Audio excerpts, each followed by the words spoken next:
할렐루야. 네, 오늘도 예배 가운데 오신 우리 세움교회 성도님들을 주님의 이름으로 환영하고 축복합니다. 오늘도 하나님 앞에 우리의 마음을 드리며 예배할 수 있는 그러한 날이 되어지길 소망합니다.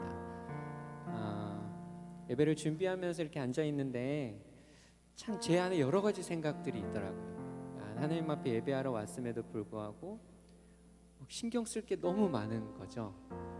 뭐 꼭 특별한 어떤 큰 이슈 아니면 큰 일, 그것 때문에 그런 게 아니라 아주 작고 소소한 일들일지라도 너무나 많은 생각들이 제 안에 있더라고요. 아마 여기 계시는 성도님들에게도 기도하려고 눈을 감고 예배하려고 앞에 나왔음에도 불구하고 여러 가지 생각들, 그냥 아주 작고 소소한 그런 일들까지도 많은 생각들이 내 머릿속에 있을 거라고 생각이 됩니다. 오늘 이 시간에 우리가 함께 예배 드릴 때는 다른 그 모든 생각들을 좀 내려놓고 주님께만 좀 집중했으면 좋겠습니다. 하나님께만 집중하고 그분 앞에만 예배하며 나아갈 수 있는 그러한 예배의 시간들 다 되어서 오늘 이 예배 가운데 우리 모두가 하나님을 만나는 그러한 시간들이 되었으면 좋겠습니다. 이 시간 우리 함께 찬양하며 주님 앞에 나아가겠습니다.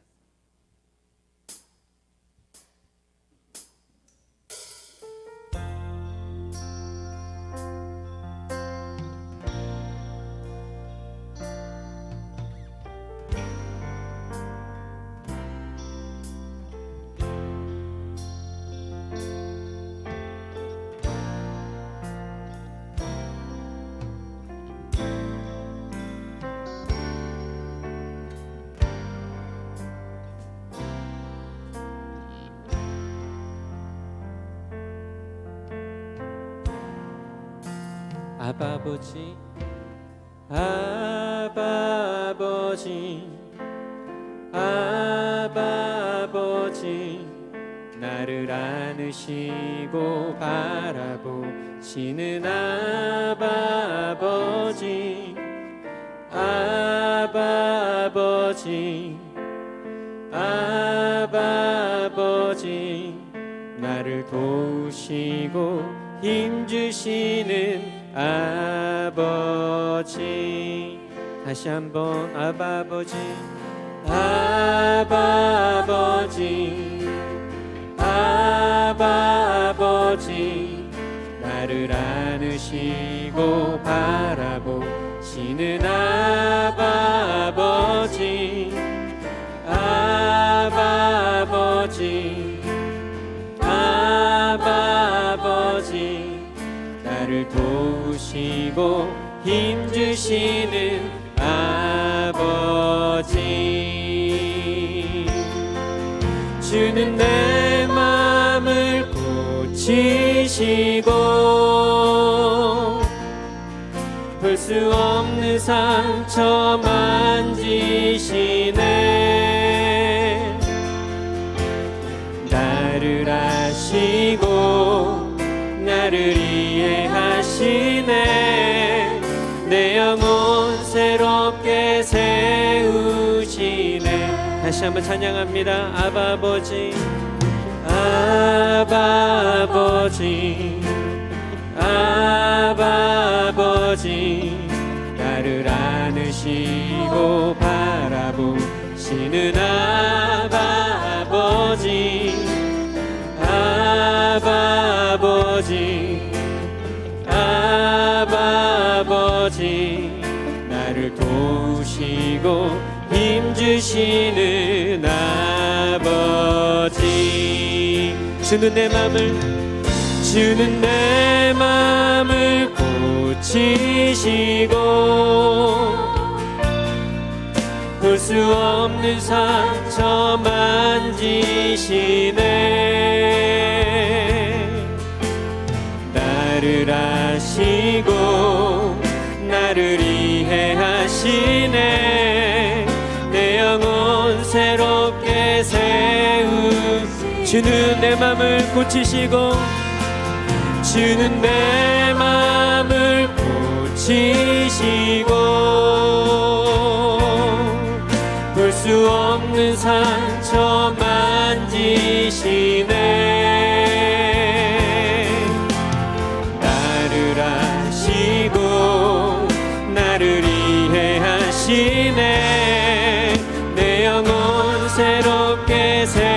우리 소리 높여 찬양하십시다. 아바 아버지, 아바 아버지, 아바 아버지, 나를 안으시고 바라보시는 아바 아버지, 아바 아버지, 아바 아버지, 나를 도우시고 힘주시는 아버지. 주는 내 맘을, 주는 내 맘을 고치시고 볼 수 없는 상처 만지시네. 나를 아시고 나를 이해하시네. 내 영혼 새롭게 세우시네. 주는 내 맘을, 주는 내 맘을 고치시고 볼 수 없는 상처, 볼 수 없는 상처 만지시네. 나를 아시고 나를 이해하시네. 내 영혼, 우리 그 주님 앞에 나아가십시다.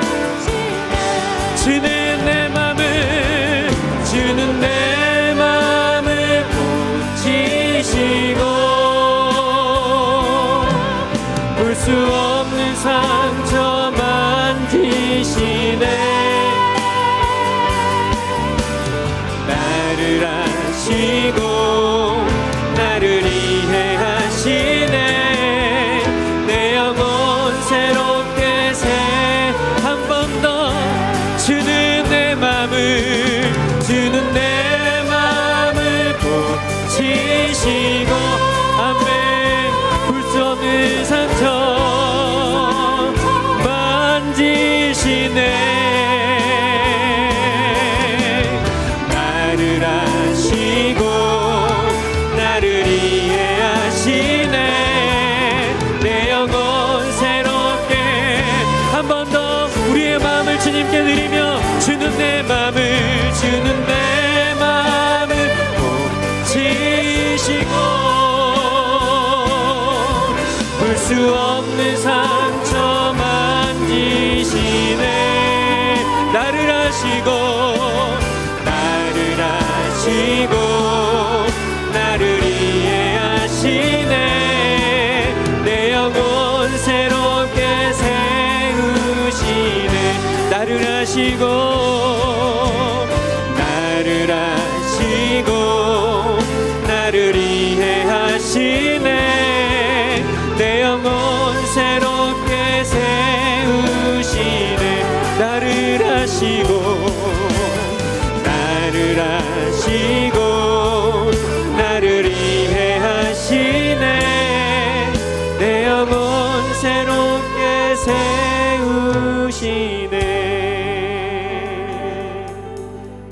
아바 아버지, 아바 아버지, 나를 안으시고 바라보시는 아바 아버지, 아바 아버지, 나를 도우시고 힘주시는 아버지. 그분이 우리 아버지십니다. 아바 아버지, 아바 아버지, 아바 아버지, 나를 안으시고 바라보시는 아바 아버지, 아바 아버지, 아바 아버지, 나를 도우시고 힘주시는 아버지. 그 사랑 날 위해 죽으신, 날 위해 다시 사신 다시 오실 그 사랑, 죽음도 생명도 천사도 하늘의 어떤 권세도 끊을 수 없는 영원한 그 사랑, 예수 그 사랑, 그 사랑, 날 위해 죽으신, 날 위해 다시 사신 예수 그리스도, 다시 오실 그 사랑, 죽음도 생명도 천사도 하늘의 어떤 권세도 끊을 수 없는 영원한 그 사랑, 그 사랑, 그 사랑, 날 위해 죽으신, 날 위해 다시 사신 예수 그리스도, 다시 오실 그 사랑, 죽음도 생명도 천사도 하늘의 어떤 권세도 끊을 수 없는 그 무엇도 우리를 아버지의 사랑에서 끊을 수 없습니다. 그 사랑, 날 위해 죽으신,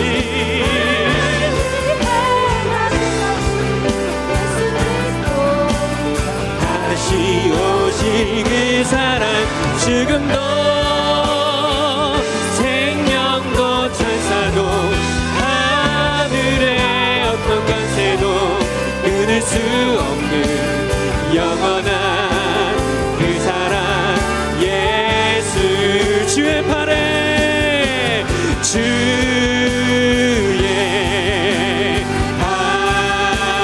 팔에, 그 계신 팔에 안기세, 주의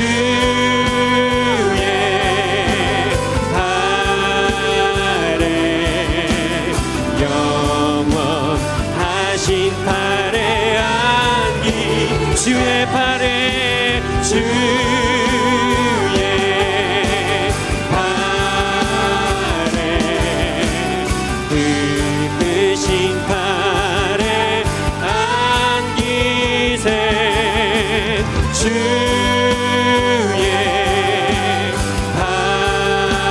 팔에, 영원하신 팔에, 우리 의지를 드리며 주의 팔에, 주의 팔에, 그 크신 팔에 안기세, 주의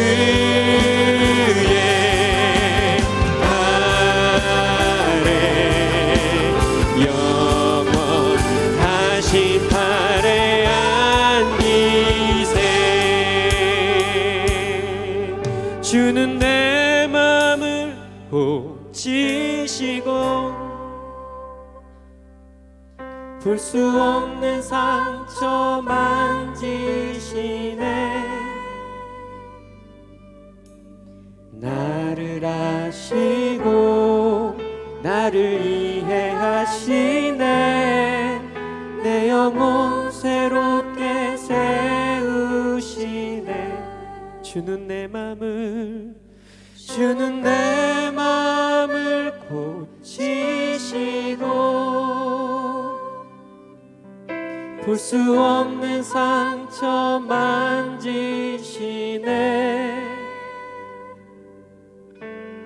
나를 아시고 나를 이해하시네, 내 영혼 새롭게 세우시네.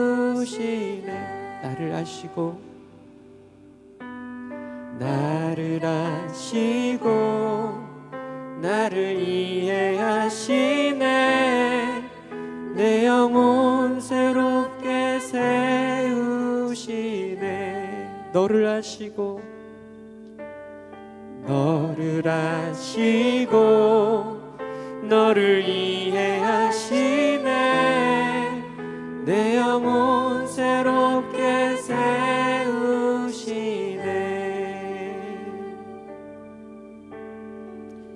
시간으로 예배를 위해 기도하십시다.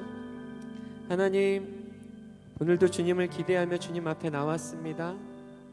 우리 안에 있는 여러 가지 생각들, 어떠한 큰 문제나 큰 어려움이나 큰 고민이 아니라고 할지라도 우리 안에 들어오는 여러 가지 그 모든 생각들을 이 시간 주님의 보혈로 씻어 주시옵소서. 오직 주님만 생각하고 주님께 집중하고 주님이 행하시는 일들에만 우리의 영과 혼과 육이 반응할 수 있는 그러한 예배의 시간 되게 하여 주시옵소서. 오늘도 말씀을 들고 단위에 서시는 담임 목사님 가운데 기름 부어주시고 하나님께서 그 말씀을 통하여 우리의 모든 묶인 것들이 풀어지고 우리 안에 높아진 것들이 낮아지며 하나님의 말씀의 그 기준 가운데 우리의 삶이 새롭게 되어지는 그러한 시간들 되도록 주님, 이 시간 이 예배를 사용하여 주시옵소서. 우리 주여 한번 외치고 함께 통성으로 기도하겠습니다. 주여 하나님, 이 하나님 인사해 주시옵소서.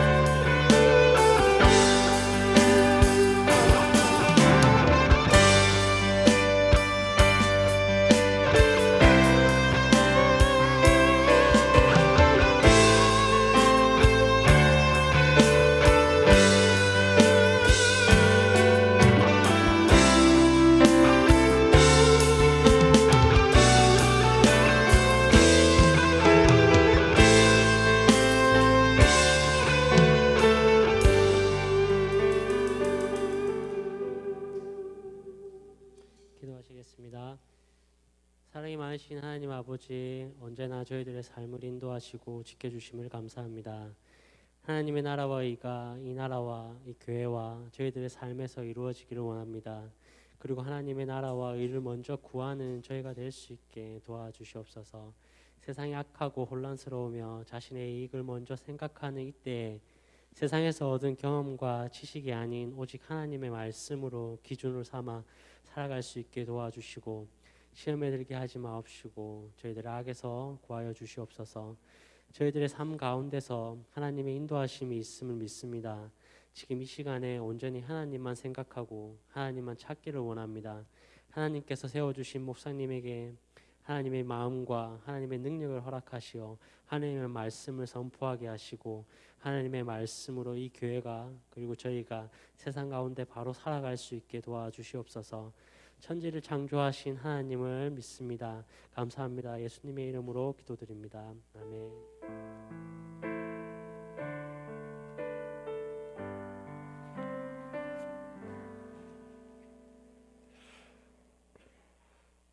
하나님 말씀은 사도행전 20장 13절부터 16절까지 우리 한 절씩 교도하겠습니다.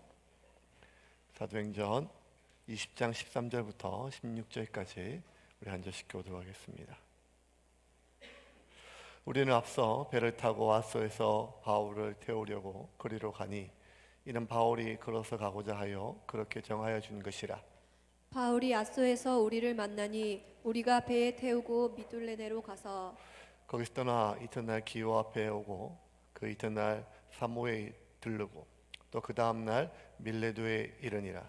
바울이 아시아에서 지체하지 않기 위하여 에베소를 지나 배 타고 가기로 작정하였으니 이는 될 수 있는 대로 오순절 안에 예루살렘에 이르려고 급히 가미러라. 아멘. 할렐루야. 다시 한번 인사해. 할렐루야. 하나님 말씀을 통해 큰 은혜 주실 줄 믿습니다.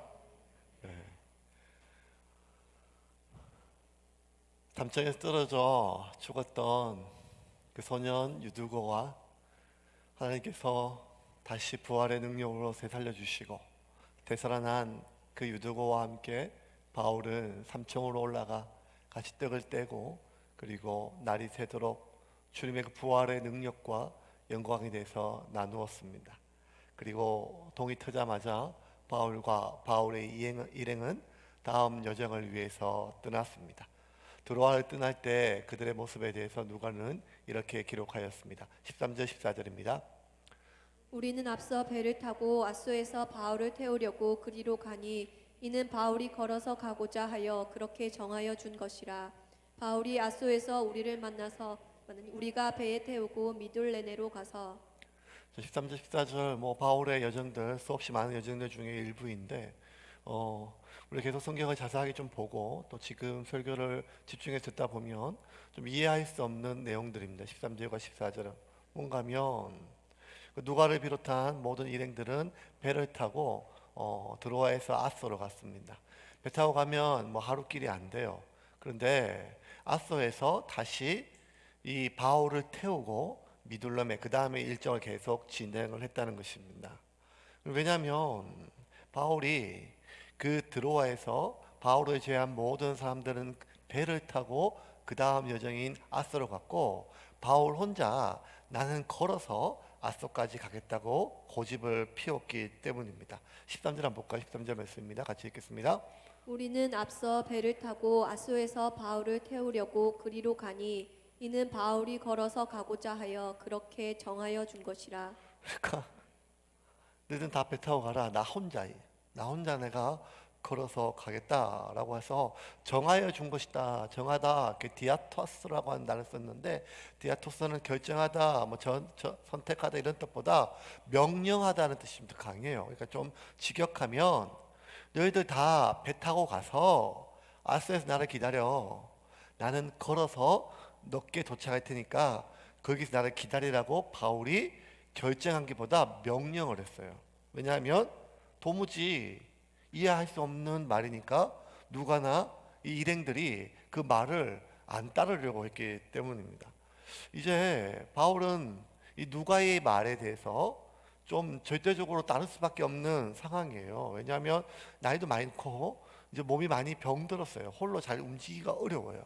그래서 누가가 자신의 지금까지 사역했던 사역지 빌립보의 목회를 내려두고 바울과 함께 지금 동행하기를 결정하였으니까 이 바울은 지금 누가의 말에 따라서 자신이 내가 지금 할 수 있어, 갈 수 있어 이런 게 아니라 누가가 멈추라면 멈추고 누가가 가자고 하면 가야 되는 상황이에요. 그래서 바울은 지금 굉장히 급하게 오순절 전까지 예루살렘에 도착해야 될 이유가 있어요. 가는 데마다 서둘러서 빨리 가자고.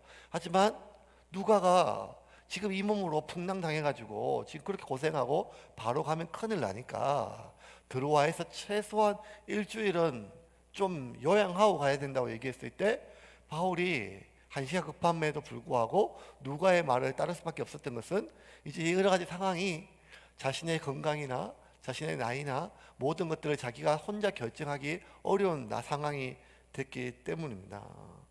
그렇기 때문에 이 느닷없이 이 바울이 너희들 다 편하게 배 타고 가고 먼저 가서 기다려.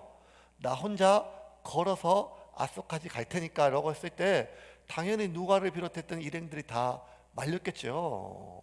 무엇보다 지금 바울의 몸 상태가 이 걸어서 갈 상태가 아니라는 거예요.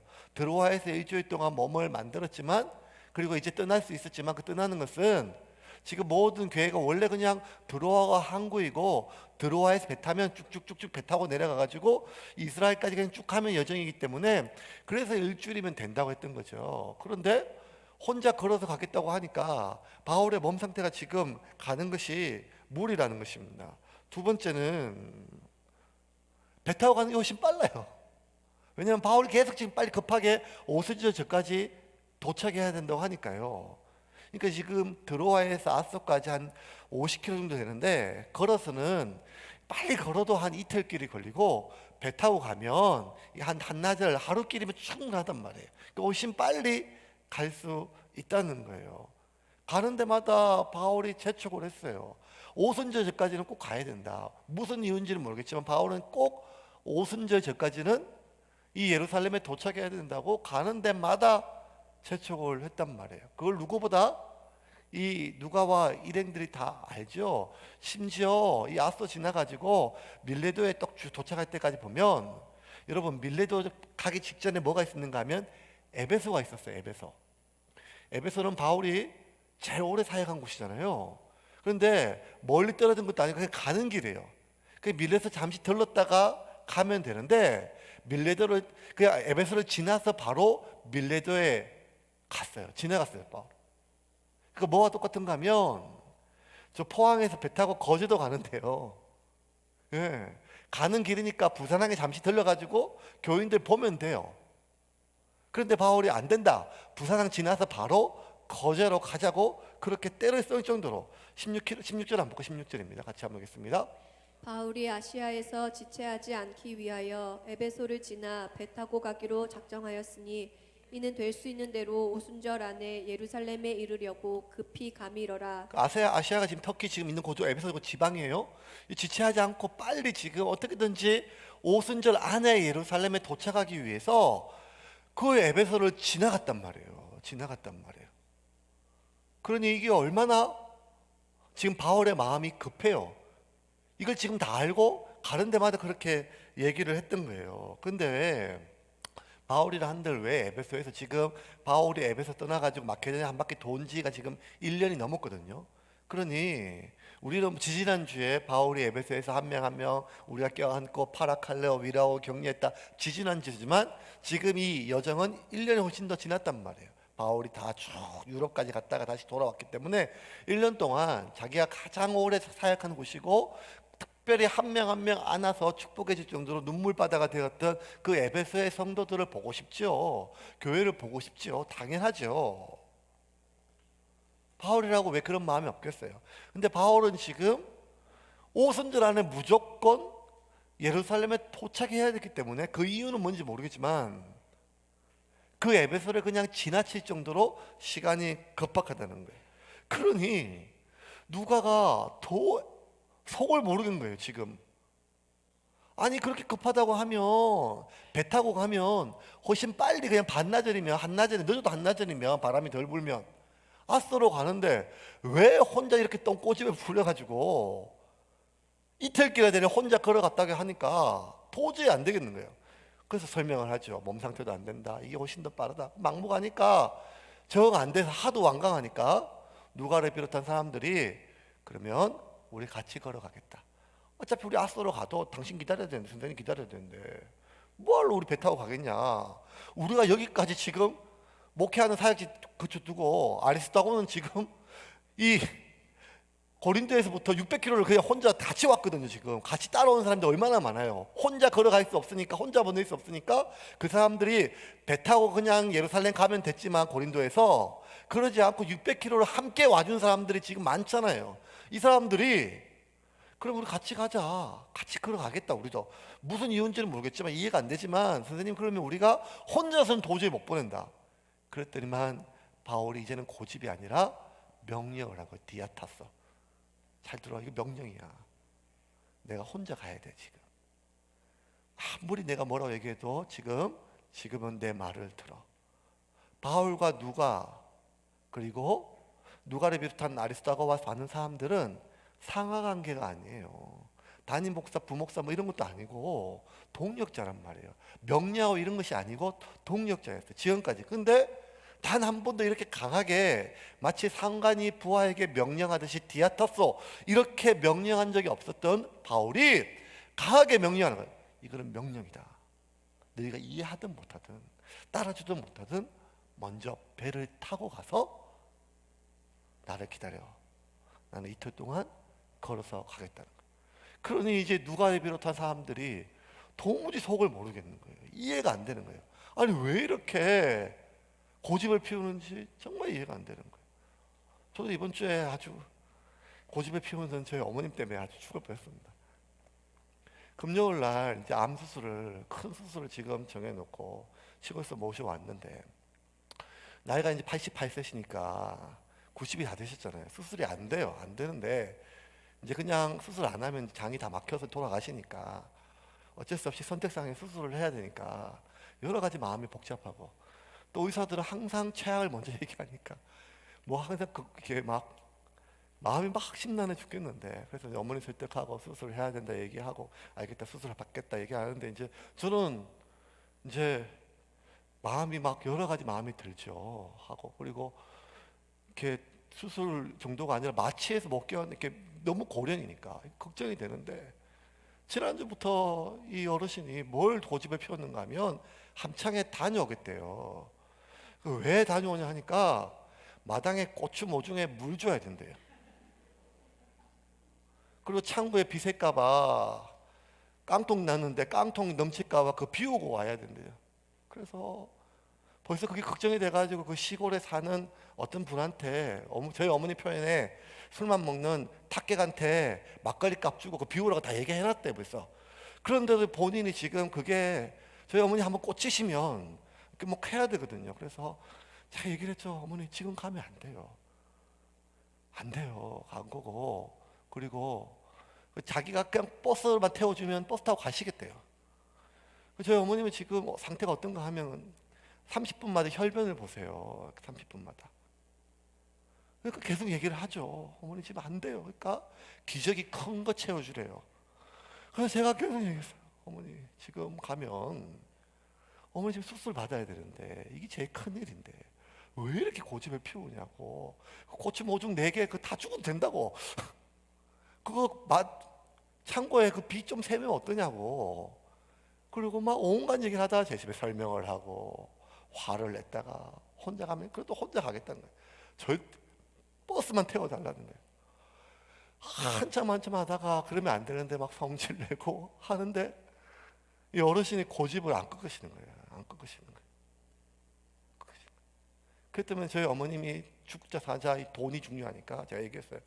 엄마 제가 모시고 가면 기름값이 한 20만 원 깨져. 그때 막 고민을 하시더라고요. 20만 원. 제가 거짓말 했어요. 20만 원. 어떻게 하다가 그래도 하시는 말이 내가 20만 원 줄 테니까 가자. 꼬치 모종에 물 줘야 된다. 10만 원, 20만 원인지 내가 다 줄게. 그러니까 이게 너무 이해가 안 되는 거예요. 왜 이러시는지. 이제 어쩌면 진짜 돌아가실 수도 있는데 그 고추 모종에 진짜 고추 모종이고 뭐고 다 그냥 불살라지고 그런 마음이 들더라고요. 누가가 지금 미치겠는 거예요. 일행들이 미치겠는 거예요. 600km를 바울 혼자 걸어갈 수 없으니까 함께 따라가기 위해서 사람들이 지금 아리스타고를 비롯했던 그 난리를 쳐놓고 고생을 해도 함께 와준 사람들 옆에 있고, 누가가 지금 자기 목회했던 사역지도 팽개치고 와가지고 지금 같이 하고 있는데 이 바울이 다 혼자 걸어가겠다는 거예요. 설명을 해도 설득을 해도 화를 내도 부탁을 해도 막판에 아주 저렇게 한 번도 본 적이 없는 모습으로 디아터소 이건 명령이야. 제발 좀 그냥 배 타고 먼저 가서 기다려. 내가 갈 테니. 바울은 왜 이렇게 고집을 피울까요? 왜 이렇게 말도 안 되는 이 명령을 할까요? 바울이 고집하는 이유는 성경에는 누가는 자세히 기록되지 않지만 그 이후에 바울의 여러 가지 말들을 보면 바울은 정말 인생의 가장 중요한 결정을 하는 이 순간에 이틀 정도의 그 누구도 아닌 오직 하나님과 나만의 시간이 필요했었어요. 그 모든 것으로부터 격리된 채 오직 하나님과 나만, 그 이틀의 시간이 필요해서 바울이 이렇게 말도 안 되는, 그렇게 부탁하고 눈물로 호소하고 화를 내고 이해할 수 없는 표정으로 얘기하는 누가를 비롯한 수많은 일행들의 눈빛과 표정을 보면서도 바울은 설명할 수 없으니까 명령해서 내가 이틀의 시간이 필요하다는 것입니다. 그럼 이 바울의 격리는 도대체 무엇을 위한 격리이고 무엇을 위한 결정이며 무엇으로부터의 격리일까요? 먼저 바울의 이 격리는 자기가 예루살렘으로 가야 되냐 말아야 되냐는 것을 결정하기 위한 격리였어요. 여러분, 우리가 좀 자세히 보면 우리 한 절 한 절 사도행전을 보고 있지만 바울이 에베소를 떠날 때 바울의 마지막 비전은 무엇인가 하면 이 3차 전도여행을 마치고 파송교회 안디옥 교회에 가서 보고하고 나서 내가 죽기 전에 로마에 가기 위함이에요. 바울의 마지막 비전은 로마예요. 마지막 비전은 로마예요. 바울의 목표는 로마였단 말이에요. 그리고 쭉 에베소를 출발해서 마케도냐 지역에 있는 교회들을 쭉 돌아봤어요.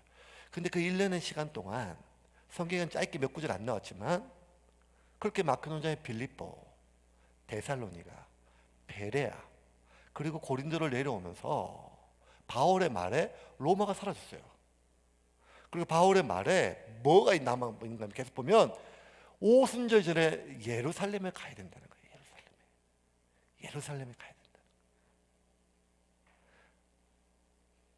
마치 예수님께서 6월절 되기 전에 예루살렘에 가는 것처럼 5월절 전에 예루살렘에 가야 되는 거예요. 바울의 지금 에베소를 출발한 이후에 모든 바울의 내용들을 보면 로마가 사라졌어요. 예루살렘만 있어요. 지금 계속. 예루살렘은 단지 안디옥 교회로 파송교회로 가기 위한 중간 기착지였거든요. 근데 왜 바울이 갑자기 로마는 사라지고 예루살렘만 계속 이야기를 할까요? 그거는 성령님께서 바울에게 계속 가는 데마다 예루살렘에 가야 된다고 말씀하기 때문이에요. 22절 한번 보겠습니다. 22절 말씀입니다. 같이 읽겠습니다. 보라, 이제 나는 성령에 매여 예루살렘으로 가는데 거기서 무슨 일을 당할는지 알지 못하노라. 성령에 매여서 지금 예루살렘에 간다. 지금 내가 내 자유로 가는 게 아니라 성령이 뭐 줄을 먹고 줄줄 하겠어, 아니면 그냥 말씀하시는 거죠. 예루살렘에 보여주시고 예루살렘에 가야 된다고. 반복적으로 예루살렘에 지금 가야 된다 말씀하시는데 또 뭐라고 얘기하시는가 하면, 그런데도 예루살렘에 가면 결박과 많은 환난이 너를 기다린다고 가는 데마다 얘기를 하시는 거예요. 23절이에요. 같이 한번 보겠습니다. 23절. 오직 성령이 각 성에서 내게 증언하여 결박과 환난이 나를 기다린다 하시나. 여러분, 좋은 말도 한 번이면 되는데 나쁜 말을 계속 하시는 거예요. 겁나는 말을 계속 하는 거예요. 뭐라고 얘기하는가 하면 오직 성령이 각 성에서 내게 증언하여. 각 성이 뭔가 하면 돌았던 쭉 빌립보, 데살로니가, 베레아, 고린도, 아테네 가는 데마다 성령이 뭔가 하면 너 예루살렘에 가면 결박이 너를 기다린다. 예루살렘에 가면 너 환난이 너를 기다린다. 같은 말도 좋은 말도 아니고 이런 말을 자꾸 그러면 더 불안이 가중되잖아요. 성령님은 파라클레이토스, 우리를 격려하고 위로하고 용기를 세워주시는 분인데 자꾸 위협을 하고 겁을 주시는 거예요. 그러니까 바울의 마음이 어떻겠어요. 이번 주도 주중에 계속 사방에 전화가 와가지고 사람들이 걱정한다고.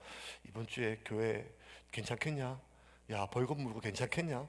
계속 똑같은 말을 다 하는데 사방에서 얘기를 하니까 안 그래도 뭐 이렇게 여러 가지 걱정이 되는데, 나는 괜찮지만 교인들 피해를 입으면 어떡하나 뭐 온갖 걱정이 되는데 계속 들으니까 이게 얼마나 그렇겠어요. 그런데 성령이 지금 바울에게 뭐라고 하면 각 성에서 각 성마다 계속 얘기해요. 예루살렘 가면 너 잡힌다. 예루살렘에 가면 너 고문당한다. 예루살렘에 가면 너 죽을 수 있다. 계속해서 얘기를 해요. 그래서 바울은 지금 자기가 예루살렘에 가야 되느냐 말아야 되느냐 이 결정을 하는데 철저한 격리가 필요했어요. 이 가장 중요한, 어쩌면 죽을지도 모르는 마지막 결정인데, 여기서 끝날지도 모르는 마지막 결정인데, 이 결정에 하나님 한 분과 나 외에는 이 결정에 그 무엇으로부터 오염시키지 않기 위해서 철저한 격리가 필요했습니다.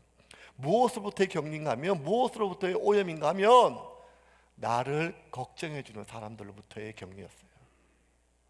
나를 위하는 사람들로부터의 격리였어요. 상의가 필요하죠. 사역하는데 바울은 상의를 많이 하고 조언을 많이 구했어요. 한시 바삐 꼭 예루살렘에 오순절에 도착해야 되는 게 맞는데, 그러고 싶은데도 누가가 일주일, 아무리 급해도 최소한 일주일은 드로아에서 쉬었다 갑시다 라고 했을 때 바울 그 얘기 받아들였어요. 들었어요. 내가 죽으면 죽으리라 하고 가지 않았단 말이에요. 사람들의 이야기를 다 조언을 받아들였어요. 고린도에서 걸어서 따라갈 때 아리스다고를 비롯한 많은 사람들이 혼자 못 보내 우리 함께 가겠습니다 하면 그 조언을 받아들였어요. 왜?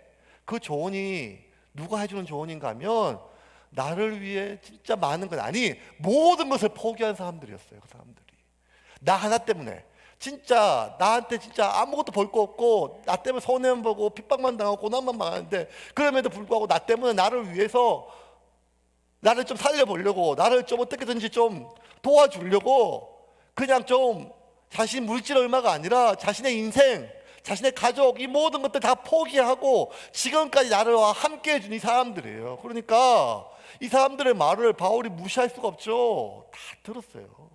따라줬어요. 아무리 마음을 급해도. 왜냐면 이 사람들은 지금 해주는 말은 자신들의 이익이나 사역을 위해서 하는 말이 아니라 하나부터 열까지 다 바울을 위해서 해주는 말이기 때문입니다. 이렇게 귀한 사람들의 말을 바울이 어찌 안 들을 수가 있겠어요? 그런데 그럼에도 불구하고 인생의 어떤 순간에는요, 그 누구의 말도 되지 않채 오직 하나님 한 분만 나와 일대일의 독대에 결정할 순간이 있다는 거예요. 모든 것이 아니라 어떤 순간에는 그들이 나를 위해서 해주는 조언은 진심이에요. 그들이 하는 말은 다 나를 위해 해주는 말이에요. 맞아요. 하지만 그럼에도 불구하고 나를 위해 해주는 그 말이, 나를 위한 그들의 진심이, 나를 위한 그들의 모든 것이 진실이고 사실이고 위하는 말이라 할지라도 어느 순간에서는 그들의 말이 하나님의 섭리와 일치되는 것은 꼭 아니기 때문이에요.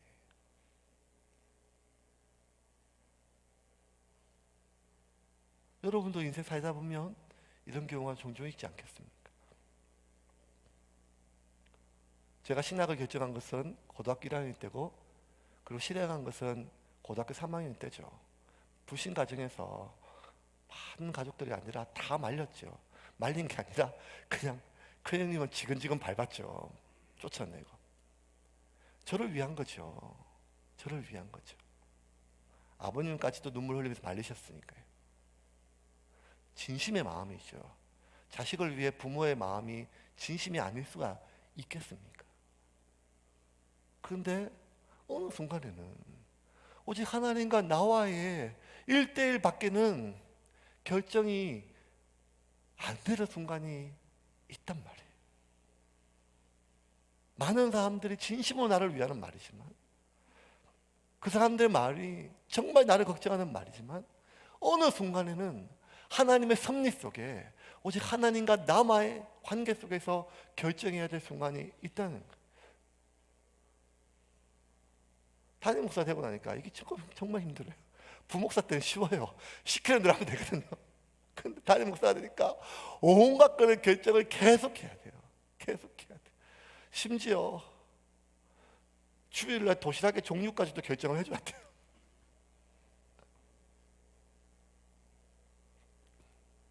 그런데 결국 어느 순간에는 하나님과 나와 사이에서 홀로 신음하면서 결정의 순간이 왔다는 거예요. 누가 오늘 이 본문을 기록하면서, 사도행전은 AD 63년경에 누가가 기록한 걸로 지금 학자들이 하고 있는데, 이 63년이 언제였는가 하면 누가가 누가복음을 기록한 직후였어요. 거의 지금 누가복음 기록한 이후에 바로 연달아 사도행전을 지금 적고 있는 거예요. 그러면 지금 사도행전의 이 모든 기록은 누가복음과 연장성산에 있어요. 지금 한참 떨어져서 지은 게 아니라, 누가는 지금 오늘 이 본문의 이 구절을 기록하면서 자신이 얼마 전에 기록했던 누가복음 22장 41절에 예수님의 겟세마네 기도의 동산과 이 바울의 아소에 가는 길에 너무 닮아 있다는 거예요. 왜? 이 당시는 몰랐지만 이미 지금 바울이 순교한 뒤에, 어차피 아닌 그 여정 속에 한참 뒤에 이 사도행전을 지금 쓰고 있으니까, 이때 왜 바울이 이렇게 고집을 피웠는지에 대해서는 이 누가는 이 사도행전을 기록할 때는 알고 있어요. 그때는 몰랐지만. 하지만 그때의 상황에 맞춰서 마치 몰란 것처럼 일정을 기록하고 있으니까. 예수님 상황도 마찬가지였죠. 골고다에서 예수님께서 홀로 하나님과 씨름하는 장면과 너무 필요했다는 거예요.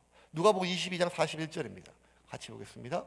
같이 시작. 그들을 떠나 돌 던질 만큼 가서 무릎을 꿇고 기도하여. 그들을 떠나, 예수님이 뭐라 했는가 하면 나를 위해 기도해 주라. 내가 너무 근심하여 죽을 것 같다. 이렇게 했는데도 기도하러 따라와 준 그 제자들, 진짜 나를 위한 제자들이고 여기 있어라. 그들을 떠났어요. 아니 그들을 격리시켰어요. 아니 그들로부터 예수님 스스로를 격리했어요.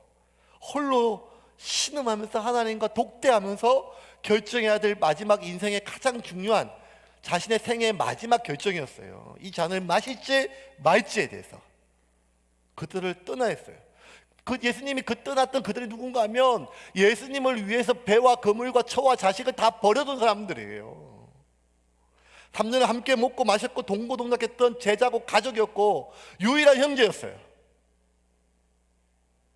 하지만 그럼에도 불구하고 예수님의 짧은 33년의 일생 가운데 가장 중요한 이 마지막 결정의 순간만큼은 그들을 격리시켰습니다. 왜?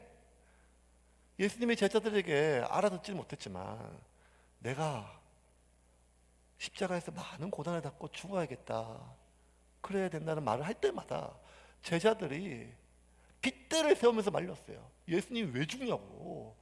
우리가 예수님 죽게 내버려 둘 줄 아냐고. 마지막까지 우리가 예수님하고 같이 하려고 뭘 희생하고 여기 왔는데 우리가 겁날 게 뭐 있겠냐고. 우리가 예수님 하나 못 지켜주면 어떻게 되겠냐고. 예수님 죽을 수 없다고. 왜 죽냐고. 누구 마음대로 죽냐고. 우리가 다 예수님 보호하겠다고. 그 말은 진심이죠. 예수님을 위한 말이에요. 하지만 십자가 외에는 구원의 방법이 없었던 하나님의 섭리와 위배되는 말이었거든요. 그래서 예수님 가장 외로운 그날, 가장 누군가의 위로와 가장 누군가의 조언과 가장 누군가의 용기가 필요한 그날, 가장 가까운 그 사람들로부터 스스로를 격리하시고 겟세마네 홀로 올라갔어요. 그리고 기도하셨습니다. 바울이 홀로 걸어가는 이틀의 시간이 필요했던 또 다른 이유는 자기를 위하는 사람들뿐만 아니라 내 뜻으로부터 내 스스로를 분리하기 위함이었어요. 성령님이 반복적으로 경고해요. 가면 죽는다. 가면 잡힌다. 가면 고문당한다. 1년 내내 가는 성마다.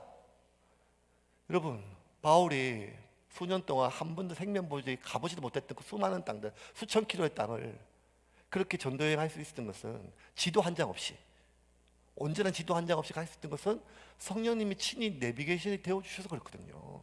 가라, 멈추라, 안 된다. 성령님이 철저하게 세미한 음성으로 내비게이션이 되어 주셔서 바울이 그 모든 일을 결정을 했어요. 갈 수 있었어요. 여정을 지금까지 왔어요. 가장 확실한 내비게이션이 있어요. 내비게이션이요, 길 가르쳐 주잖아요. 근데 요새 내비게이션이 똑똑해져가지고 뭐까지 막히는가 하면 길 막히는 것도 알려줘요. 앞에 전방 몇 킬로에 교통사고가 있습니다. 우회하십시오. 길이 막힙니다.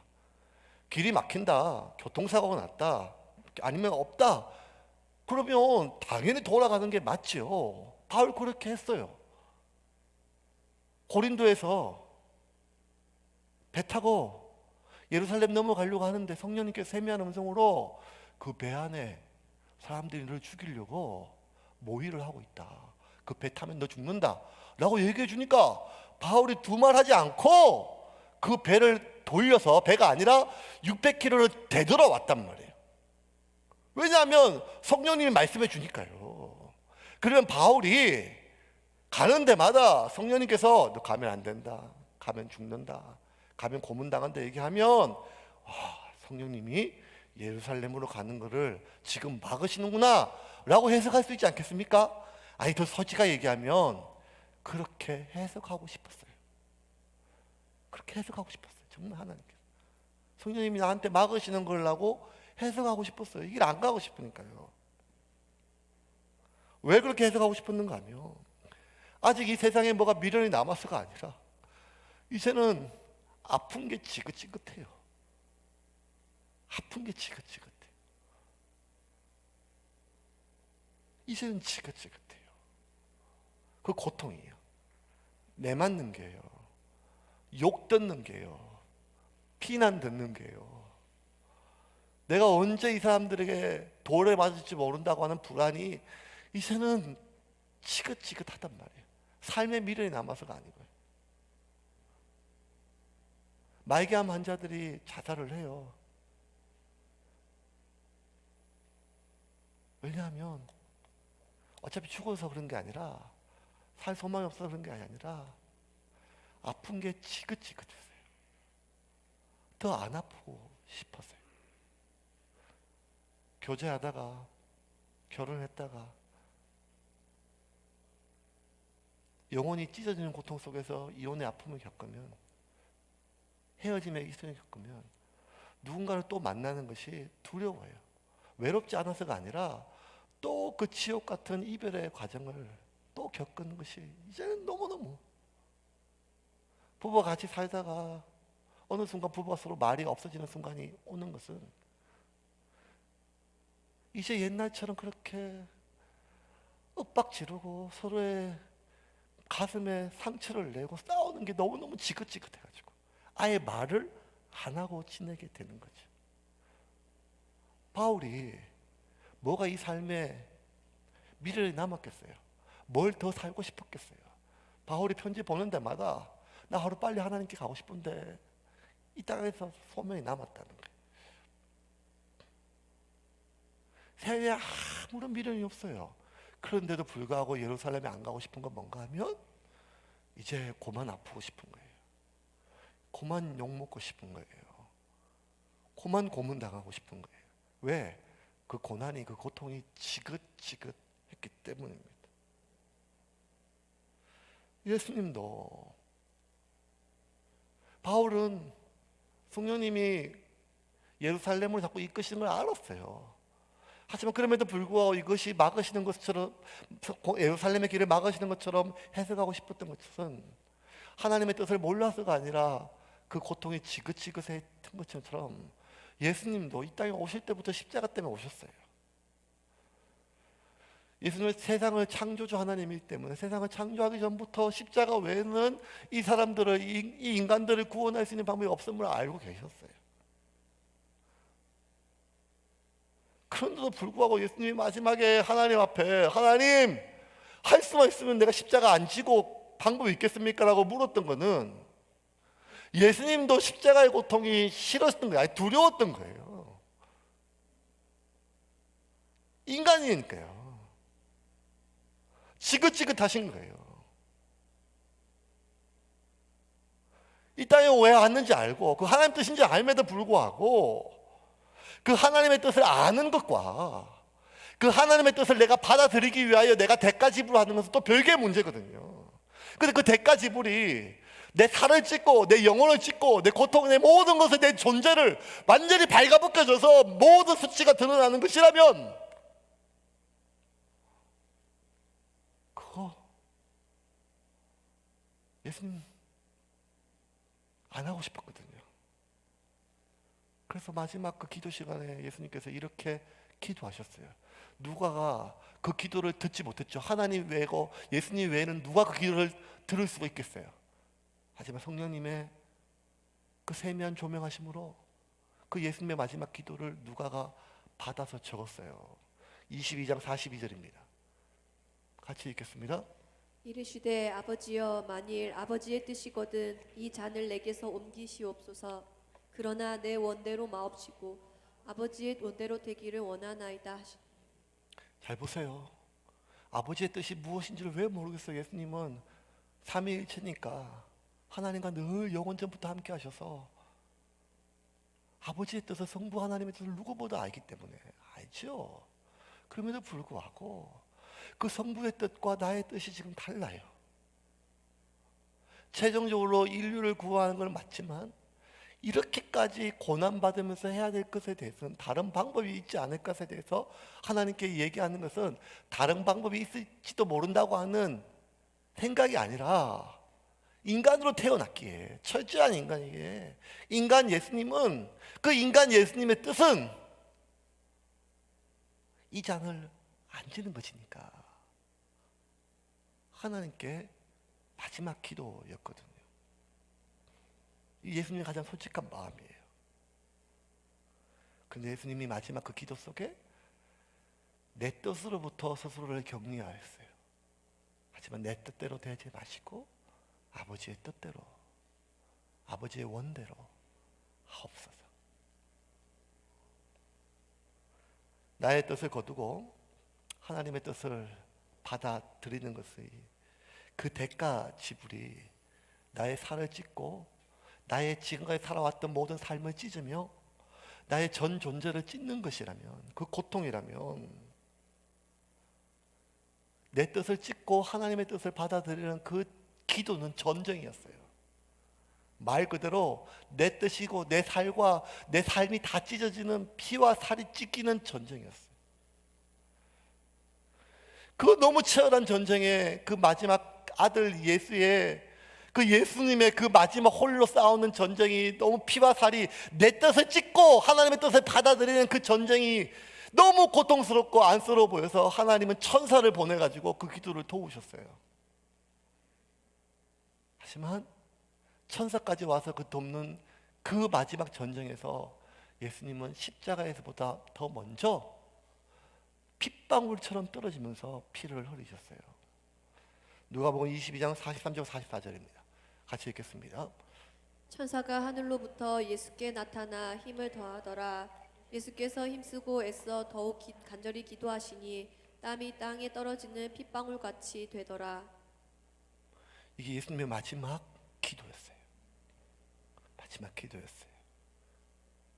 그리고 그 기도는 내 뜻을 찢고 아버지의 뜻을 받아들이는 기도였고, 내 뜻을 찢을 때 지금까지 살아왔던 내 모든 삶과 내 모든 수치와 내 모든 육체는 같이 찢어지고, 그리고 하나님의 뜻을 받아들이는 그 고통 속에, 아니 실제로 예수님은 피를 먼저 흘렸습니다. 이걸 누가가 기록했어요. 누가가. 그런데 예수님의 겟세마네처럼 자세하게 기록하진 않지만 그 이틀 동안 아스로 가는 길에서 바울이 어떤 기도를 했고 어떤 고뇌가 있었고 어떤 멘트와 멘션이 있었는지는 모르지만, 워딩이 있었는지는 모르지만, 아스로 가는 그 이틀의 길, 골고다로 가는 그 몇 킬로의 길이 아니라 아스로 가는 그 50킬로의 길 동안 바울은 겟세마네의 길이었습니다. 방금 전까지, 드로아에 출발하기 전까지, 동이 트기 전까지 바울은 일주일 내내, 그 주일 밤 저녁 7시부터 새벽까지 내내 바울이 전했던 것은 주님의 부활이었어요. 우리가 그리스도인이 된다는 것은 죽어서 지옥 안 가고 천국 가는 것 그 이상의 것입니다. 내가 죽고 내 안에 예수가 사는 것입니다. 이제 내가 사는 것은 나를 사랑하사 자기 몸을 버리신 하나님의 아들을 믿는 믿음 안에 사는 것입니다. 이전에 나는 죽고, 이전에 나의 욕구는 죽고, 이전에 나의 욕심은 죽고, 이전에 내가 내 뜻대로 살고 싶은 마음도 죽고, 이제 내가 사는 것은 하나님의 아들을 믿는 믿음으로 그의 나라와 그의 의를 위하여 사는 것입니다. 그러므로 우리가 세례받는 것은 단순히 종교적 행사나 요식 행위가 아니라, 물에 잠겨서 완전히 내 호흡이 끊어지는 것은, 이전 호흡이 끊어지고 물에 나와서 다시 숨 쉬는 것은 그리스도와 함께 새로운 호흡을 하는 것입니다. 그리고 유두고가 죽었고, 그 유두고를 바울이 기도해서 살렸을 때, 하나님이 살렸을 때, 보십시오, 우리의 삶은 이와 같은 것입니다. 이제는 나의 삶은 없고 하나님의 아들을 믿는 믿음 안에서 그의 나라와 그의 의를 위하여 사는, 그리스도와 함께 살아가는 삶이 우리의 삶이라고 지금까지 그렇게, 방금 전까지 그렇게 설교하고 피를 튀기면서 했지만, 그런 바울이 정작 본인이 이제 마지막 예루살렘에 가서 당할 고난과 환난, 도대체 내가 당할 고난이 얼마나 크길래, 도대체 내가 당할 환난이 얼마나 아프길래 왜 1년 내내마다 가는 데마다, 빌립보에서, 데살로니가에서, 베레아에서, 고린도에서 가는 데마다 왜 성령님은 이토록 내가 도대체 얼마나 큰 고난과 고통을 당할 것이기에, 지금까지 내가 안 맞아본 매가 없고 지금까지 내가 안 맞아본 돌이 없는데도 불구하고 도대체 얼마나 큰 환난이 기다리길래 이토록 반복적으로 얘기하시는가에 보고, 바울이 내가 가야 되나 말아야 되나 하는 그 길 속에 무엇이 하나님 뜻인 줄 알고, 나는 이전에 죽고 그리스도와 함께 살아가는 삶이라는 것을 믿음에도 불구하고 바울에게 있어서 예루살렘은 도망가고 싶은 길이고 피할 수만 있으면 피하고 싶은 길이며 겁나는 길이었습니다. 그리고 아스로 가는 그 길 내내 바울의 한쪽에는 그럼에도 가야 된다, 또 한쪽에는 내 뜻대로 살고 싶은 이전의 마음이, 속사람이 올라오겠죠. 내 뜻대로 좀 살고 싶다. 내 뜻대로 살고 싶죠.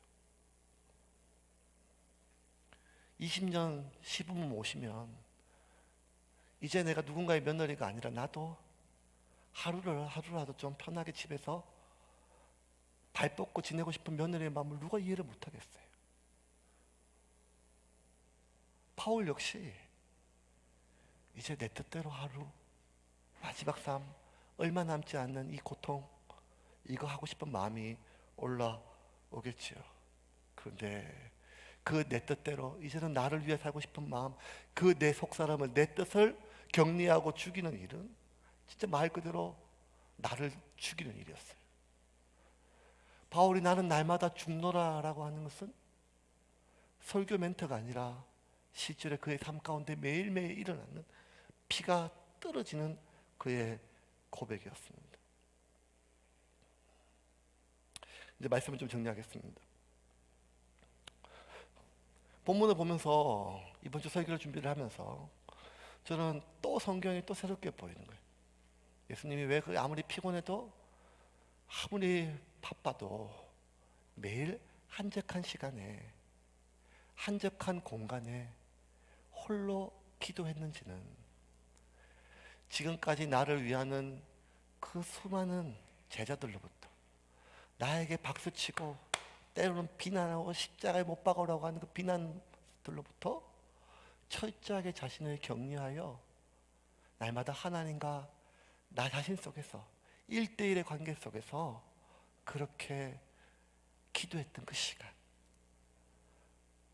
바울이 날마다 나는 죽노라, 나는 날마다 죽노라 라고 했던, 고백했던 그 시간이, 그게 기도의 시간이 됐던, 그게 묵상의 시간이 되었던, 그게 새벽의 시간이 되었던, 아무도 없는 오후의 늦은 시간에 골방이든 교회의 한 기퉁이가 되었던 간에 그 시간만큼은 나를 둘러싸고 있는 모든 상황으로부터 나를 격리하고, 나를 위하고 격려해주는, 염려해주는 사람들과 나를 비난하고 나를 오해하고 나를 모략하는 사람들의 그 수많은 눈빛으로부터 나를 격려한 채 오직 하나님과 나와의 관계 속에서 하나님, 내가 누구인지, 내가 사는 삶은 어떤 삶인지, 내가 앞으로 살아야 될 삶은 무엇인지 날마다 내가 누구인지, 하나님이 누구인지를 확인하는 그 시간이 없다면 그는 아무리 교회를 다녀도 예배를 드려도 크리스찬이라도 그가 목사라 할지라도 철저하게 격리된 채 하나님 앞에서 내가 누구인지 날마다 내 속사람을 죽이며 나를 부인하고 내 뜻이 아니라 하나님의 뜻대로 살기를 결정하는 그 고독한 싸움이 없다면 그런 세상에 사는, 아니 세상에 흔들리는 종교인이죠. 세상을 쫓아 사는 세속인이며 세상의 모든 것을 비난하되 그 세상의 모든 욕망들을 욕망하며 살아가는 속물 중에 속물, 위선적인 속물에 불과한 것입니다. 그러하기에 우리는 날마다 지금까지 내가 주를 위하여 무엇을 헌신했든, 지금까지 내가 주를 위하여, 교회를 위하여, 뭐를 위하여 어떤 삶을 살았든지 간에 지금 이 순간 나는 누구인지, 내가 앞으로 살아야 될 삶이 무엇인지를 하나님으로과 1대1의 관계 속에서 내가 확인받지 않고 내가 살아가야 될 자기의 이유를 발견하지 못하면 우리는 그 그저 그런 위선적인 속물로 인생을 마감할 수가 있을 것입니다. 그러므로 사랑하는 세움교회 성도 여러분, 오늘 이곳 함께 예배드리며 온라인으로 설교 듣는 우리 모든 분들은 철저하게 그 무엇으로부터 격리된 채 하나님 앞에 이전의 속사람과 나의 내 뜻대로 내 삶을 살고 싶은 그 마음을 날마다 쳐서 죽이며 고통스럽게 신음하는 그 삶을 포기하지 않기를 주님의 이름으로 간절히 부탁드리겠습니다. 그리고 저 역시 하나님 앞에 철저하게 위선적인 그러한 종교인이 아니라 한 사람의 그리스도인으로 살아갈 수 있도록 기도해 주시기를 바랍니다. 이 시간 같이 한번 기도하겠습니다. 하나님, 내가 누구인지 사람들의 손바닥에 박수와 칭찬과 비난과 그들의 험담으로 결정하는 것이 아니라 하나님 앞에 내가 누구인지 철저하게 말씀 앞에, 기도 앞에 서게 하여 주시옵소서. 그 누군가의 말이 아니라 오직 하나님 앞에 자기의 이유를 가진, 세상이 감당치 못할 자유를 가진 그리스도인이 되게 하여 주시옵소서. 이 시간 같이 한번 기도하겠습니다.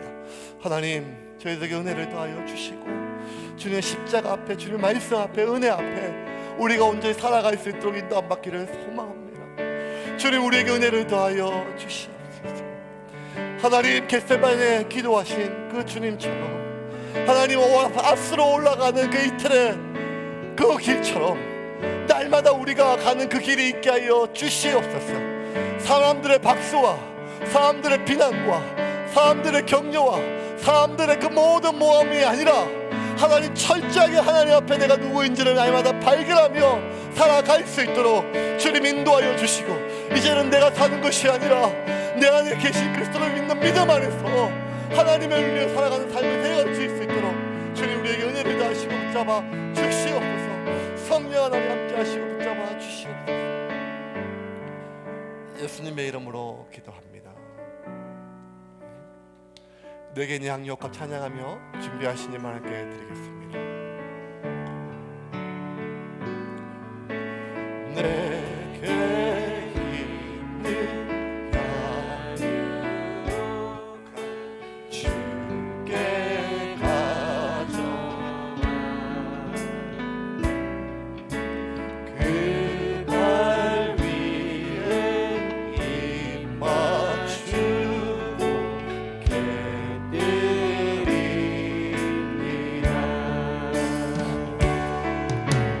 나를 위해 험한 산길 오르신 그와 걸음마다 그 신사를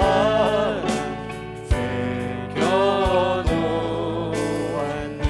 내게 내 양육과 내게 있는 양육과 주께 가져와 그 발 위에 입 맞추고 깨뜨립니다.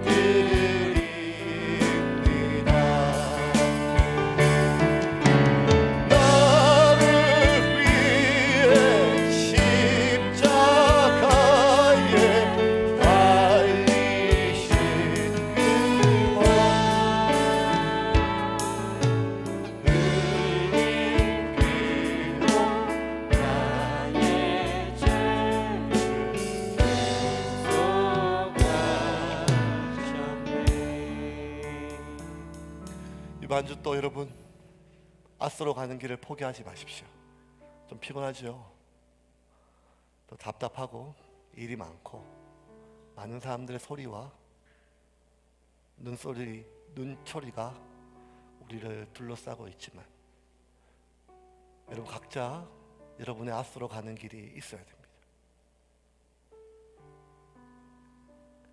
그 포기하지 말고 오직 하나님 앞에서 말씀 안에, 성령 안에 여러분이 누구인지, 내가 누구인지, 내 삶은 무엇인지를 그렇게 날마다 확인하고 자기의 이유를 가진 채 그 무엇으로부터 자유로운 한 주가 되기를 주님의 이름으로 축원합니다. 저 역시 최선을 다하여 그렇게 살아가겠습니다. 기도하겠습니다.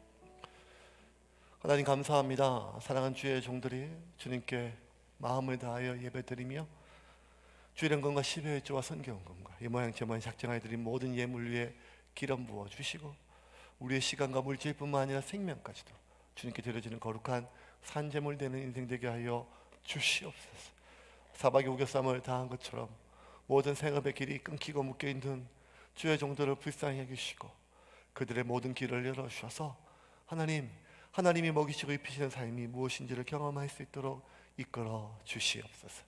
지금 우리 주 예수 그리스도의 크신 은혜와 아버지 하나님의 무한하신 사랑과 성령님의 교통하심이 앞서의 길을 포기하지 않고 오직 하나님 앞에 홀로 그렇게 신음하며 시름하며 결정하며 그렇게 선택하고 날마다 내가 누구인지 확인하기를 결정한 우리 모든 주의 종들 머리 위에 주의 몸된 교회 위에 지금부터 영원토록 함께 있을지어다.